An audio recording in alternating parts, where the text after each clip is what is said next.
इस बिजनेस के अंदर अगर आप आ गए हैं और इस बिजनेस में आने के बाद अगर आपका फोकस अपने टारगेट और अपने रिकॉग्निशन डीएस लेवल, टारगेट और रिकॉग्निशन आप रैंक में बोल सकते हो, डीएस लेवल भी बोल सकते हो, इन दो चीजों पे हमेशा आपको फोकस होना चाहिए। इन दो चीजों पे ना हमेशा आपको फोकस होना चाहिए, अपने टारगेट और रिकॉग्निशन। अच्छा, जाने अनजाने लोग आते तो हैं बिजनेस के अंदर पैसों के लिए, लेकिन आप ये समझो कि कई बार ना हम इन चीजों को भूल जाते हैं। और मैं यहाँ पर आपको बताना चाहूंगा कि अगर टारगेट और रिकॉग्निशन पे आपका फोकस है तो आप यकीन मानिए दूसरों के मुकाबले आप बहुत तेजी से आगे तरक्की करने वाले। लेकिन अगर इन दो चीजों का आपका ध्यान नहीं है, आपका ध्यान है काम करना है, लोगों को सपोर्ट करना है, लोगों को क्वालिफाई कराना, कराइए लोगों को क्वालिफाई, लेकिन आपको ये ध्यान भी रखना है कि आपका अगला डीएस लेवल कब है, आपका कंपनी टारगेट कब हो रहा है, आपका सिस्टम टारगेट कब हो रहा है, मतलब अपने टारगेट पे आप जरूर ध्यान दीजिए। सही है? आप में से कितने लोगों ने ज्वाइन किया है कि भारत में लोगों को करोड़पति बनाना है इसलिए ज्वाइन किया? सही, बहुत सारे लोगों को करोड़पति बनाना। कितने लोग ज्वाइन किया आपको लोगों को करोड़पति बनाना? नहीं ना?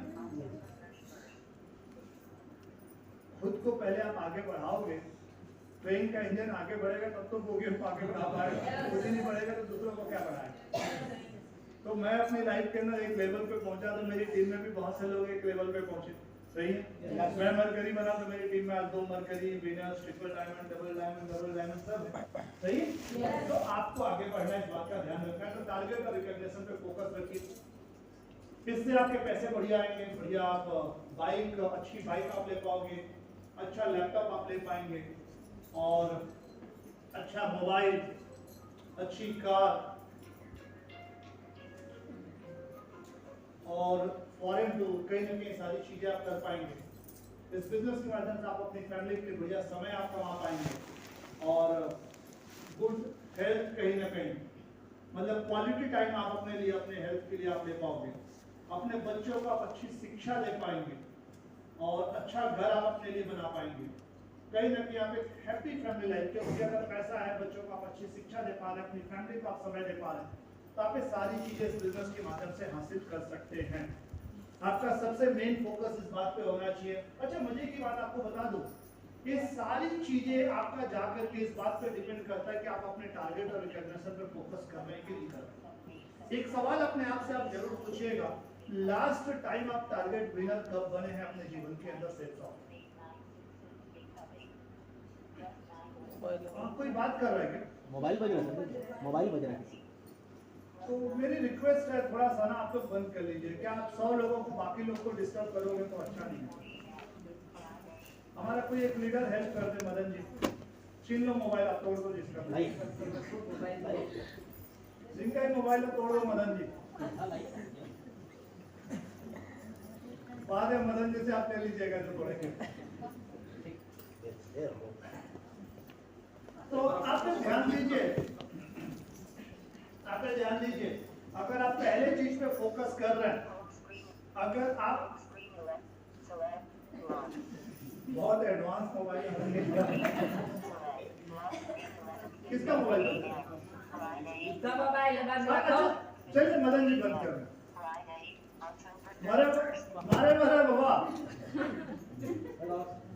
हाँ कर लो, चलिए आगे बढ़े। Yes sir. तो दोस्तों ये सारी चीजें देखिए, कई बार क्या होता है ना, हम उलझ जाते हैं कि हमको करना क्या। मैं थोड़ा सा आप लोगों का अटेंशन इधर चाहूंगा। ये सारी चीजें आपका एक चीज पे जाकर के डिपेंड करता है, और वो है टारगेट और रिकॉग्निशन।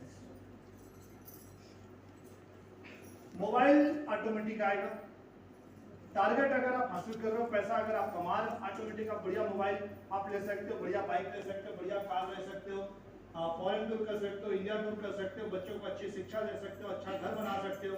तो इसमें से कुछ टारगेट आपका लॉन्ग टर्म ड्रीम हो सकता है, जैसे घर आपका लॉन्ग टर्म ड्रीम है, प्रीमियम कार आपका लॉन्ग टर्म ड्रीम है, बच्चों की शिक्षा ठीक है आपका मिड टर्म ड्रीम हो सकता है। तो मिड टर्म और लॉन्ग टर्म ड्रीम आपका हो सकता है। ये सारी चीजें जाकर के आपके शॉर्ट टर्म टारगेट पे डिपेंड करता है। और शॉर्ट टर्म टारगेट क्या आपका टारगेट का रिकॉग्निशन, हर 2 महीने का आपको टारगेट मिल रहा है, हर 3 महीने का आपको टारगेट मिल रहा है, कंपनी सिस्टम दे रहे हैं। एक सवाल अपने आप से आप जरूर पूछेगा, लास्ट टाइम आपने टारगेट कब जीता है? और ये आपको बिल्कुल ध्यान रखना चाहिए। और लास्ट टाइम हमेशा 2 महीने और 3 महीने का ही डाटा होना चाहिए, उससे ज्यादा तो नहीं हो गया कहीं आपको। कहीं ऐसा तो नहीं आपने लास्ट टाइम मोबाइल कब चार्ज किया था सर? 6 महीना पहले किया था, तो बैटरी बचा है क्या अभी भी मोबाइल के अंदर? फिर वो मोबाइल किसी काम का नहीं है, तो जल्दी से उसको काम का बनाइए, जल्दी से उस मोबाइल को काम का बनाइए, सही है? उस मोबाइल को जल्दी से चार्ज करके आप, क्लियर है? तो हमको मोबाइल नहीं चार्ज करना, किसको चार्ज करना है? अपने आप। कैसे चार्ज होंगे? टारगेट जीतना है, राइट? इवन वीकली टारगेट भी है। वीकली टारगेट आप अपने लेवल पे आप पूरा दम लगा करके 1 हफ्ते के अंदर आप ये देखिए, जो रियल जो कोर की परिभाषा है ना, कोर के 10 लक्षण है, उसमें अगर मैं बात करूं, जो सबसे मेन लक्षण है कि आपने 1 हफ्ते के अंदर 400 प्लस बिजनेस वॉल्यूम की क्लोजिंग कराया कि नहीं कराया अपनी टीम को सपोर्ट करके। अगर आपने वो भी किया ना तो ठीक है, आपने ताजमहल नहीं जीता, आपने लैपटॉप नहीं जीता, लेकिन आपने जो उस टारगेट को जीता है वो टारगेट आपको कॉन्फिडेंस देता है।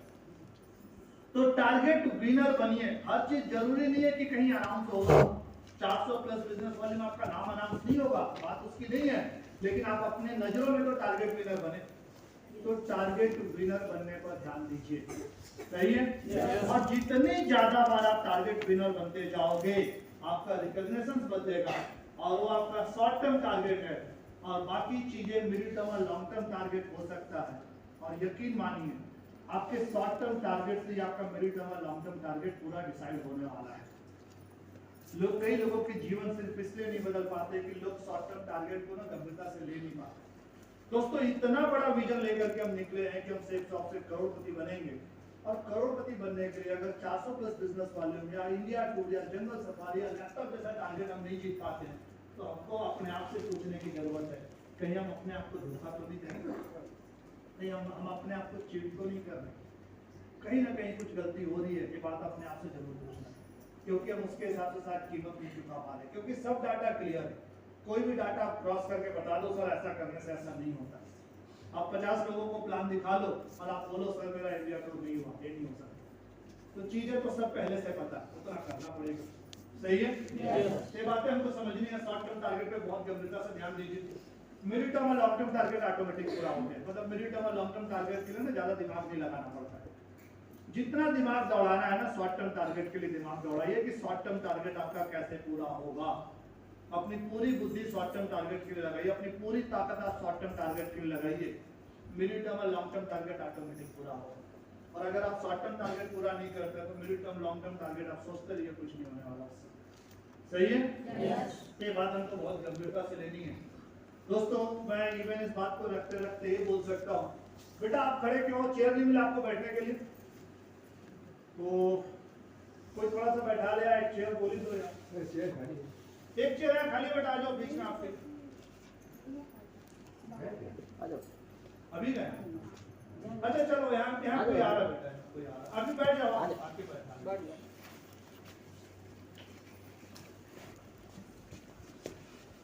तो फाइनली हमको ये समझना है कि हमको अपने शॉर्ट टर्म टारगेट पे काम करना है, राइट? और यहाँ जितने भी लोग बैठे हैं, मतलब मैं जैसे किसी से बात करूं, यहाँ पे ऐसा कोई है जिनको 1 महीना हो गया और अभी तक डीबीए नहीं हुआ या टीबीए नहीं हुआ? कोई भी है ऐसा?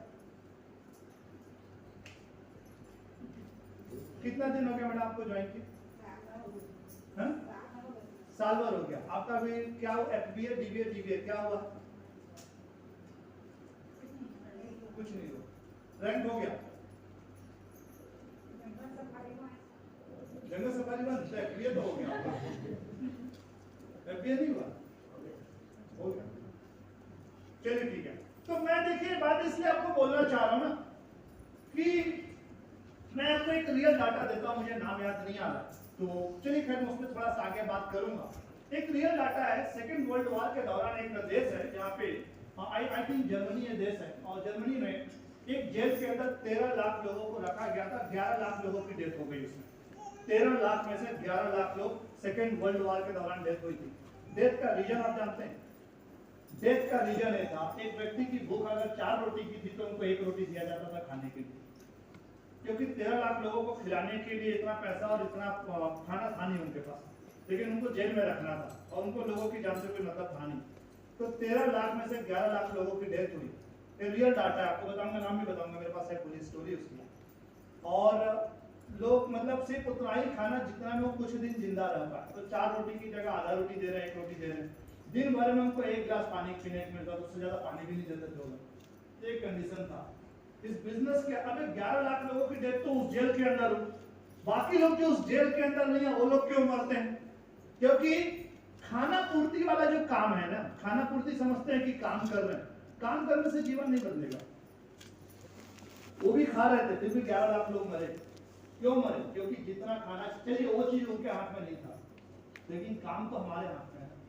तो हमको जितना काम करना चाहिए, जब हम उतना नहीं करते हैं तब वहां से प्रॉब्लम हमारे जीवन के अंदर चालू होता है। मैं आपको रियल स्टोरी बता देता हूँ, और कई बार अगर इतिहास से आप सीखना चाहो तो बहुत कुछ आपको मिल जाएगा। मैं एक आपको डाटा बताता हूँ।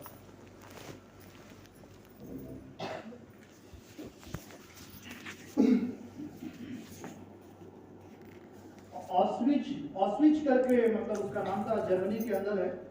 और एक पूरी स्टोरी में आपको